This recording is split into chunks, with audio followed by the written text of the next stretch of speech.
As well, others have noted that the feature of Ea's idealistic homeland, Dilmun, may underlie the Hebrew accounts of paradise. Reminiscent of the serpent's role in the Garden of Eden story, the myth of Dilmun records how the goddess Ninshirag places a prohibition over certain magical plants which Ea takes upon himself to sample. The similarities between the eating of the forbidden fruits in this earlier tale and that of the tree of knowledge in the Garden of Eden has long been acknowledged by scholars. In relation to the Eden mythology, we can see that Ea is described as being wise like the biblical serpent, and also as he who knows the plant of life. Professor Mackenzie noted this in 1915, commenting that, quote, in a fragmentary Babylonian charm, there is a reference to a sacred tree or bush at Eridu, thought to be the cradle of Sumerian civilization. Professor Sayce has suggested that it is the biblical tree of life in the Garden of Eden. It may be that Ea's sacred bush or tree is a survival of tree worship, end quote, Professor Mackenzie. Quote, Ea is the God of wisdom, the King of wisdom, who creates understanding, the experienced one among the gods, he who knows everything that has a name. It is he who gives the king wisdom. He is also the God of the art of incantation. In his temple there was a notable tree, Kiskanu, whose branches were used in ritual sprinklings, end quote, Helmer Ringgren. Like the cannabis tree of life, which the Mesopotamian kings tended in the sanctuary of the palace grounds, the Kiskanu tree was a central point of various rites. A holy grove in the temple is mentioned. The second part of the name of this noticeable tree, Kanu, has profound phonetic similarities with the earliest names for cannabis through the linguistic root an, which is found in various cannabis-related words, such as the ancient Sanskrit name for hemp, kana or kenna, Persian kana, the original Assyrio-Babylonian name for hemp, kanab, later becoming kanabu, in the Hebrew and the Hebrew name for the plant, cannabosum.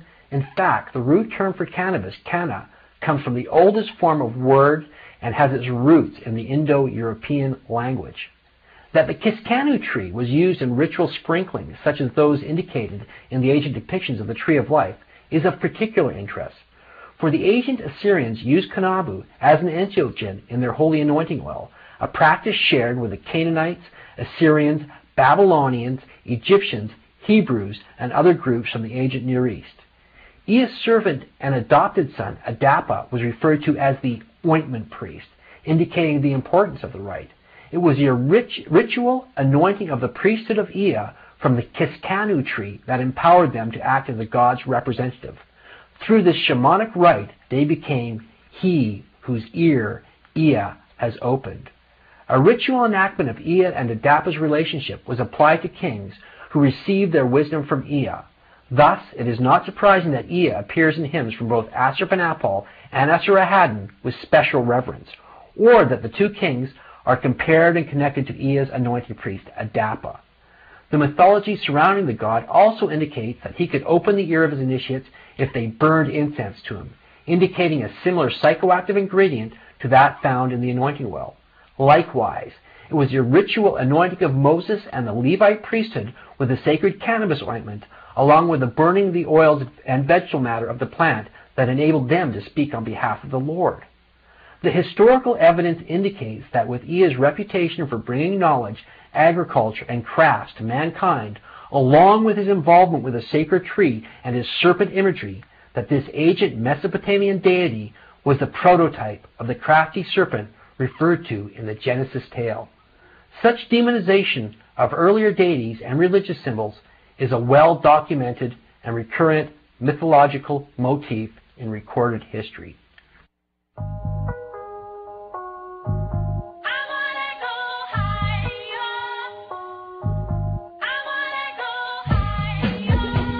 Hi everybody, this is Cece the Tap Dancing Chef. Join me weekdays on Pot TV for Shake and Bake, the only cannabis cooking show.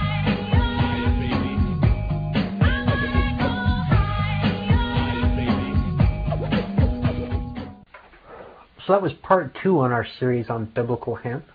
When we come back next week, we're going to take a look at the role of Eve and how Eve is in fact a transmogrified image of the goddess in a demoralized way, and what role cannabis played in the ancient matriarchal cultures in the Near East that preceded the patriarchal Hebraic religion.